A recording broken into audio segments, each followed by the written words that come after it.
Hola, ¿qué tal a todos, estimados hermanos? Dios los bendiga, espero que se encuentren bien. Aquí continuando con el estudio que hemos comenzado a hacer sobre escatología. Y bueno, lo que vamos a hablar hoy es sobre el primer tema. Estuvimos hablando de la introducción al tema en la vez anterior, la semana pasada, sobre por qué estudiar escatología. Y bueno, ahora vamos a estudiar, vamos a reflexionar sobre lo que es la revelación y lo que es el profetismo, que son cosas que encontramos en la Biblia. En realidad la Biblia se basa en estos dos conceptos. Y por ese motivo quiero invitarlos a comenzar leyendo el texto que se encuentra en Deuteronomio capítulo 18, versículo 15 al 22, donde dice así: Profeta de en medio de ti y de tus hermanos como yo te levantará Jehová tu Dios, a él oiréis. Conforme a todo lo que pediste a Jehová tu Dios en Horeb, el día de la asamblea, diciendo, no vuelva yo a oír la voz de Jehová mi Dios, ni vea yo más este gran fuego para que no muera. Y Jehová me dijo, han hablado bien en todo lo que han dicho. Profeta les levantaré de en medio de sus hermanos como tú, en referencia a Moisés, y pondré mis palabras en su boca, y él les hablará todo lo que yo le mandare. Mas a cualquiera que no oyere mis palabras que él hablare en mi nombre, yo le pediré cuenta. El profeta que tuviere la presunción de hablar palabra en mi nombre, a quien yo no le haya mandado hablar, o que hablare en nombre de dioses ajenos, el tal profeta morirá. Y si dijeres en tu corazón, ¿cómo conoceremos la palabra que Jehová no ha hablado? Si el profeta hablara en nombre de Jehová y no se cumpliere lo que dijo, ni aconteciere, es palabra que Jehová no ha hablado. Con presunción le habló el tal profeta, no tengas temor de él.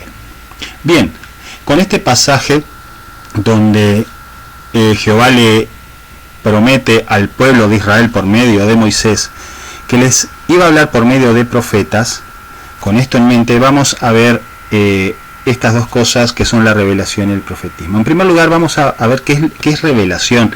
Hoy día lamentablemente es una palabra que se utiliza mucho, que en realidad camufladamente lo que quieren decir los que la usan, en realidad lo que quieren decir es adivinación. Cuando dicen, tengo una revelación para ti, probablemente lo que está haciendo es una adivinación. Revelación es, ¿no?, en una de las definiciones del diccionario, la que me parece que más aplica en el caso nuestro, dice así, es una manifestación de Dios a los hombres de cosas que éstos no pueden saber por sí mismos. O sea que una revelación es una manifestación de Dios a los hombres. Dios manifiesta a los seres humanos cosas que estos no pueden saber por sí mismos. O sea, algo que el hombre por sí mismo no puede saber es manifestado por Dios. Y esto se le llama revelación. Es interesante considerar que la etimología de la palabra revelación, que es una palabra en español, pero su raíz está en el idioma latín, que es el idioma que por ejemplo hablaban los romanos, del antiguo imperio romano, es una palabra que deriva, como dije, del latín. Esa palabra es revelatio, la cual revelatio significa en latín la acción de quitar el velo. O sea, quitar el velo, por ejemplo, como la novia que tiene un velo sobre la cara, quitar ese velo, esa acción, ese verbo es revelatio. Al quitar el velo se puede conocer algo que estaba escondido tras el velo. También, por ejemplo, apocalipsis, la palabra apocalipsis significa también revelación, pero en el idioma griego, no en el idioma latín. ¿Por qué en nuestro caso hablamos del idioma latín? Porque el español es un hijo, por decirlo así, del idioma latín, y muchas de nuestras palabras proceden de ahí. Entonces, ¿por qué se usa? ¿Qué significa revelación en cuanto a las cosas de Dios? Bien, es porque para nosotros, los seres humanos, todas las cosas relacionadas a Dios están tapadas, como si tuviesen un velo, una cortina encima. Nosotros no podemos conocer por nuestras propias capacidades a Dios. Y esto es algo muy importante, porque significa que la acción de revelar, de mostrar lo que está oculto, es una acción que solamente Dios puede realizar. Nosotros no podemos quitar el velo. Solo Dios puede quitar el velo para que nosotros conozcamos las cosas relativas a Dios, obviamente. No estamos hablando aquí de cosas comunes y corrientes o cosas naturales. ¿Cuál es el motivo por el cual nosotros no podemos saber nada de Dios? Y no se me asusten, quizás algunos están asustados en este punto, pero siempre estoy hablando desde el punto de vista del hombre natural. Nosotros, como hijos de Dios y como seres espirituales, podemos conocer acerca de Dios, pero las personas en su estado natural, pensemos en alguien que vivió, no sé, en la India hace 5000 años atrás, nada podía saber acerca de Dios, porque Dios es un Dios invisible. No es solamente invisible a los ojos, es invisible a los sentidos humanos, a todos los sentidos humanos. En 1 Timoteo 6:16, por ejemplo, se nos dice acerca del Padre que Él es el único que tiene inmortalidad. En 1 Timoteo 6:16, único que tiene inmortalidad, que habita, dice, en luz inaccesible. Luz inaccesible. ¿Inaccesible para quién? Para nosotros, los seres humanos. Y agrega, a quien ninguno de los hombres ha visto ni puede ver, al cual sea la honra y el imperio sempiterno. Amén. Termina así el versículo. Pero fíjense lo que dice, ninguno de los hombres ha visto ni puede ver. Ahora nosotros como hijos de Dios podemos ver a Dios en el sentido espiritual, porque Dios se ha dejado ver. ¿Cómo se ha dejado ver para nosotros? Este dejarse ver es por medio de Jesucristo, porque Jesucristo es la imagen del Padre. O sea, aquí ¿de qué estoy hablando yo cuando estoy hablando de esto? Yo cuando hablo de ver a Dios, no estoy hablando de verlo ni siquiera en el sentido intelectual, sino en el caso del conocimiento íntimo, de lo que nosotros llamamos comunión. ¿De acuerdo? Esto solamente los hijos de Dios por medio del Espíritu Santo tienen acceso. ¿Ya? Obviamente, intelectualmente hablando, un ateo puede leer la Biblia y puede entender muchas cosas sobre Dios. Pero a este dejarse ver, que nos estamos refiriendo aquí, es ese conocimiento espiritual. Jesucristo es imagen del Padre, como dice en Colosenses 1:15, ¿no? Él es la imagen del Dios invisible. Eso dice Colosenses 1:15. Él es la imagen del Dios invisible. En Juan 14:9, Jesús mismo afirma esta verdad cuando le dice al discípulo Felipe, ¿no? Tanto tiempo he estado con vosotros y todavía no me conoce Felipe. El que me ha visto a mí, ha visto al Padre. ¿Cómo dices tú, muéstranos al Padre? Porque Felipe le estaba pidiendo a Jesús que le mostrara al Padre. Y Jesús le dice, si vos me ves a mí, es como ver al Padre. ¿Por qué? Porque Jesús es la imagen del Padre. O sea que nosotros conocemos a Dios por medio de Jesucristo. Y Jesucristo ha venido al mundo. Y Jesucristo es la acción que, por eso es llamado verbo de Dios, es la acción de Dios en el mundo. ¿Tá? La acción de Dios en el mundo es la acción de Jesucristo. Son las cosas que hace Jesucristo. Y una de las cosas que hace Jesucristo es mostrarnos el Padre, ¿tá? Cuando creemos en el Evangelio. De forma entonces que Dios está oculto al hombre, hermanos. Dios está oculto. Sin embargo, Dios ha revelado, o sea, ha mostrado cosas relativas a sí mismo en dos maneras, en dos formas. Una de esas formas es lo que en la teología se ha llamado revelación natural. ¿Qué significa esto? La revelación natural es general y es la que cualquier ser humano obtiene al considerar la creación del cosmos, del universo. Dios revela con claridad algunas cosas sobre sí mismo en la creación, sin necesidad de que una persona esté espiritualmente viva. ¿No? Cualquier persona hace 10.000 años atrás podía entender estas cosas. ¿Qué cosas? En primer lugar, podía entender que Dios existía, ¿no? Por medio de observar la creación, que Dios existía. Podía considerar que tenía un gran poder.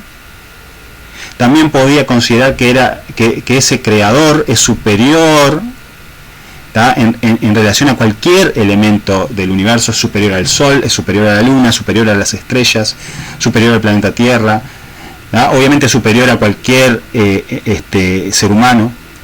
Y también podía conocerla algo de la justicia de Dios que se evidencia en la conciencia moral que cada ser humano tiene de forma inherente. En esa conciencia también podía intuir que el Creador que le había dado esa conciencia está de acuerdo con esa conciencia. Esta revelación natural que el intelecto humano puede llegar a considerar por medio de la creación está testificada por el apóstol Pablo en la carta a los Romanos, en el capítulo 1, a partir del versículo 18, donde se nos explica estas cosas. Después ustedes, si quieren, pueden tomar el capítulo 1 de Romanos a partir del 18 y leerlo para ver esto. Pero antes de continuar, antes de cerrar esta cuestión de la revelación natural, yo dije que con el intelecto se puede conocer a Dios a partir del cosmos. Se puede saber que hay un Dios que es poderoso, que ha creado todas las cosas. Pero la muerte espiritual es lo que hace que el hombre, pese a esa evidencia, decida no creer o decida deformarla, que es lo que en el mismo capítulo 1 de Romanos se nos dice, ¿verdad? ¿Qué es lo que lleva al hombre a mirar esto y envanecerse, como dice el apóstol, en sus propios razonamientos y cambiar la gloria de Dios por otras cosas corruptibles? Es la dureza del corazón provocada por la muerte espiritual que hay en todos los seres humanos. Pero bueno, hecho esta salvedad, Dios se revela al intelecto del ser humano, a la mente humana natural, de esta manera. Hay, aparte de este otro tipo de revelación, que es una revelación absolutamente intencional de Dios a los seres humanos, también al intelecto del ser humano, por medio, bien, no sé si han escuchado eso, es la tormenta que se está ciñendo, armando aquí en la ciudad a estas horas de la tarde. Espero que no sea una señal divina. Dice que estábamos, el otro tipo de revelación es la revelación intencional, que se da por medio de que Dios envía un mensaje a los seres humanos directamente. Este mensaje se da por intermediación de ángeles, ¿tá? Que son seres, personas no humanas, que están en el entorno de Dios, que Dios envía, y también por medio de personas humanas, aunque no están en el entorno de Dios, obviamente. Estas personas humanas en la Biblia son llamadas profetas. La palabra profeta es una palabra que proviene de una traducción, la primera de las traducciones de la Biblia, que es la traducción Septuaginta, que es una traducción del hebreo al idioma griego que hicieron unos 200 y algo de años antes del nacimiento de Jesucristo. Se le llama Septuaginta porque la tradición dice que fueron 70 sabios judíos los que hicieron la traducción en la ciudad de Alejandría unos 200 y pico de años antes de la aparición del Señor en la tierra. Donde en esta versión de la Biblia, esta primera traducción, los traductores usan el vocablo griego profetes para el término hebreo navi, que significa portavoz. Por lo tanto, profeta, de donde viene nuestra palabra en español profeta, que es del griego profetes, viene del griego navi, que significa portavoz. En otras palabras, profeta es un portavoz, alguien que habla por otro. Dios el Padre, hermanos, no dialoga directamente con el hombre, sino que lo hace por intermediarios. Esto no sucede, hermanos.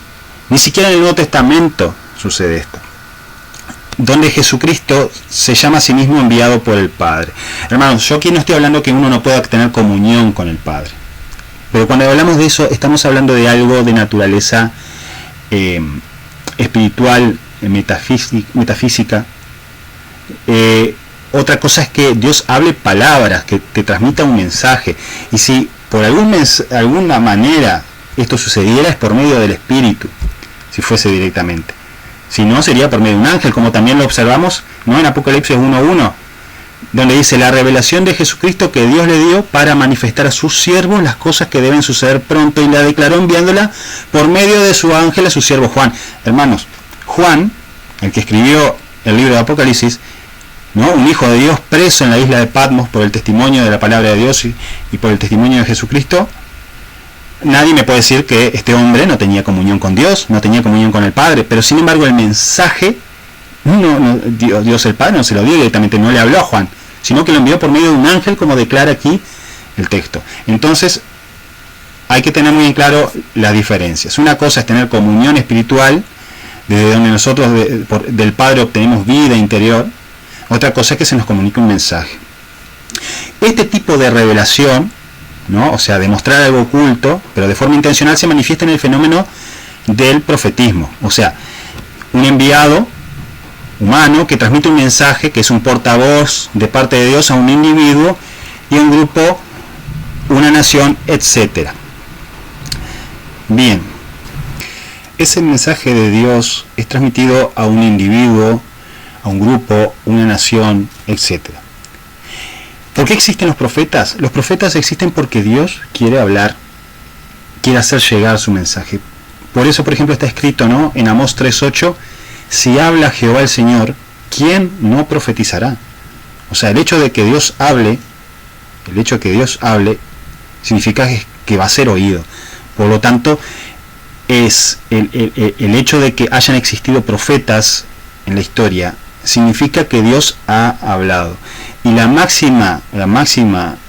mayor de todas esas manifestaciones del hablar de Dios se dio en la persona de Jesucristo, como dice en Hebreos capítulo 1, ¿no? Dios, habiendo hablado, ¿no?, a los padres, o sea, a los antepasados, por medio de los profetas, en estos postreros tiempos ha hablado por medio del Hijo, o sea, por medio de Jesucristo, a quien constituyó heredero de todo. Entonces, Dios ha hablado. Esa es la cosa central por la cual existe la revelación. ¿Qué es lo que se revela? Lo que Dios habló. Entonces, en este tipo de revelación, que es esta revelación intencional, Dios comunica información que directa o indirectamente habla sobre sí mismo. Por eso es una revelación. Sigue siendo una revelación de Dios, aunque Él directamente no esté hablando acerca de Él. Vamos a poner un par de ejemplos. Por ejemplo, hay veces que sí habla acerca de Él directamente y nos hace conocer cosas acerca de Él. Por ejemplo, Isaías 45:12 dice: yo hice la tierra y creé sobre ella al hombre. Yo mis manos extendieron los cielos y a todo su ejército mandé. Ahí está hablando que Él es quien ha creado la tierra, ha creado el hombre, ha creado los cielos. Está hablando directamente sobre sí mismo. Pero hay veces que no habla directamente sobre sí mismo. Por ejemplo, veamos, ¿no?, este texto en Jeremías. Dice: así ha dicho Jehová de los ejércitos, Dios de Israel, mejorad vuestros caminos y vuestras obras, y os haré morar en este lugar, o sea, en Jerusalén. Pero si mejoraréis cumplidamente vuestros caminos y vuestras obras, y con verdad hiciereis justicia entre el hombre y su prójimo, y no oprimiereis al extranjero, al huérfano y a la viuda, ni en este lugar derramareis sangre inocente, ni anduviereis en pos de dioses ajenos para mal vuestro, os haré morar en este lugar, en la tierra que di a vuestros padres para siempre. De aquí vosotros confiáis en palabras de mentira que no aprovechan, hurtando, matando, adulterando, jurando en falso, incensando a Baal y andando tras dioses extraños que no conocisteis. Vendréis y os pondréis delante de mí en esta casa sobre la cual es invocado mi nombre, y diréis: librados somos para seguir haciendo todas estas abominaciones. Eso está en Jeremías 7, del 3 al 10. Acá Dios no está hablando acerca de sí mismo, no está hablando algo de cómo Él es. Sin embargo, por las cosas que está diciendo, nosotros podemos inferir cuál es la naturaleza moral de Dios. Podemos darnos cuenta que a Dios no le gusta el adulterio, el asesinato, el robo, que se mienta, o que se adore a otros dioses que no sea Él mismo, aunque Él no lo diga directamente, o que es un Dios que le gusta la verdad. Entonces, vemos que Dios se muestra a conocer se da a conocer en una situación específica. Como dijimos que Dios es invisible y Él se ha dado a conocer en la voz de los profetas que Él ha enviado, poder diferenciar entre el falso y el verdadero profeta es una cosa fundamental. ¿Cómo hicieron los antiguos para distinguir el falso profeta del verdadero profeta? Bueno, ahora volvemos al texto que leímos al inicio en Deuteronomio 18. En el versículo 22 dice: si el profeta hablara en nombre de Jehová y no se cumpliere lo que dijo, ni aconteciere, es palabra que Jehová no ha hablado. Con presunción le habló tal profeta, no tengas temor de él. O sea que predecir un acontecimiento futuro le permitía al profeta validarse delante del pueblo, o sea, decir que iba a suceder algo y que de esa manera sucediera. De esa manera el pueblo podía saber que estaba delante de un profeta de Dios, que no era un palabrero. Otra forma de validar, que no lo dice ahí directamente, cuando un profeta era un verdadero profeta de Dios, lo podemos ver en Éxodo capítulo 4, donde la señal en ese caso de venir de parte de Dios son las señales milagrosas. Ahí podemos ver cómo Dios le dice a Moisés que haga, o le da la autoridad para hacer ciertas señales milagrosas para que el pueblo sepa que ha sido enviado por él. En Jeremías, en el capítulo 23, a partir del versículo 9 en adelante, lo pueden después leer tranquilamente, se habla detalladamente acerca de los falsos profetas y sus características principales. Fíjense, hermanos, que tan importante era la misión del profeta que cualquiera que se hiciera pasar por uno, siendo falso, era condenado a muerte. Eso lo ven en Deuteronomio 18:20, en el pasaje que leímos al inicio. Digo, una pena tan severa, ¿por qué? Porque una persona que hablaba en el nombre de Dios tenía mucha autoridad, y si hablaba mentiras, eso hacía que la gente se desviara, que cometiera errores, desviara al pueblo de Israel, que era el pueblo que Dios había escogido. Entonces, por eso era tan importante distinguir el falso del verdadero, y por eso esa pena tan dura, que era la pena de muerte, para aquel que hablara de parte de Dios sin haber sido enviado por Dios. Los apóstoles de Cristo, como enviados de parte de Jesucristo, fueron autenticados por medio también de señales milagrosas. La autoridad de los apóstoles, hermanos, en cuanto a su mensaje, era confirmada por medio de las señales milagrosas. Aunque muchos milagros, es verdad, eran un acto de misericordia de parte de Dios, su función principal era la de validar que los apóstoles estaban hablando en el nombre de Dios como profetas de Dios verdaderos. Por ejemplo, en Marcos 16:20 tenemos: y ellos, o sea, los apóstoles, saliendo, predicaron en todas partes, ayudándoles el Señor y confirmando la palabra con las señales que la seguían. O sea, para validar el mensaje que los apóstoles llevaban de que Jesús era el Hijo de Dios, es el Hijo de Dios, Dios los ayudaba por medio de ¿qué? De las señales milagrosas. En Hebreos 2:4 también tenemos, ¿no?, hablando acerca de los apóstoles, testificando Dios juntamente con ellos con señales y prodigios y diversos milagros y repartimientos del Espíritu Santo según su voluntad. Entonces encontramos que estas señales que nosotros encontramos en el Nuevo Testamento no es una regla general de que cualquiera que es cristiano pueda andar haciendo señales, prodigios y maravillas. No, era porque era necesario validar que Jesús era el Hijo de Dios y que el mensaje que los apóstoles estaban haciendo al fundar la iglesia era verdadero. Muchos de estos profetas y enviados de Dios, apóstoles de Dios, porque apóstol significa enviado, mensajero, escribieron los mensajes que recibieron, y es de esa manera que nosotros tenemos la Biblia. El pueblo de los santos de Dios supo, por medio de la gracia y de la providencia divina, guardar los escritos de aquellos hombres que demostraron, nuevamente insisto en esto, demostraron ser enviados por Dios, y no charlatanes. Y la escatología, cosa que nosotros vamos a estudiar, y estamos empezando a estudiar, se encarga justamente de eso, de que hoy en día, milenios después de que estas cosas fueron escritas, podamos seguir comprobando que efectivamente estos mensajes escritos, esta escritura bíblica, tuvo su origen en Dios. ¿Por qué? Porque se ha cumplido y continúa cumpliéndose, de forma que nosotros, miles de años de atrás, sin tener necesidad de profetas ni señales milagrosas, podamos confiar reposadamente en que la Biblia tiene autoridad divina para decirnos cómo debemos vivir. Hay mucha más, hermanos, obviamente, sobre la cuestión esta de la revelación y el profetismo, pero los detalles vamos a ir viéndolos a medida que avanzamos en otros temas relacionados con la escatología. La escatología, hermanos, se basa o se fundamenta como ciencia bíblica en el hecho de que los profetas hablaron verdaderamente de parte de Dios y lo escribieron en la Biblia. Y que ese mensaje es una revelación, o sea, es algo que de otra forma ninguno de nosotros podríamos saber si no es mostrado por Dios mismo, si la acción de Dios no lleva a mostrarnos estas verdades. Entonces, resumiendo un poco, hermanos, ¿qué es lo que vemos hoy?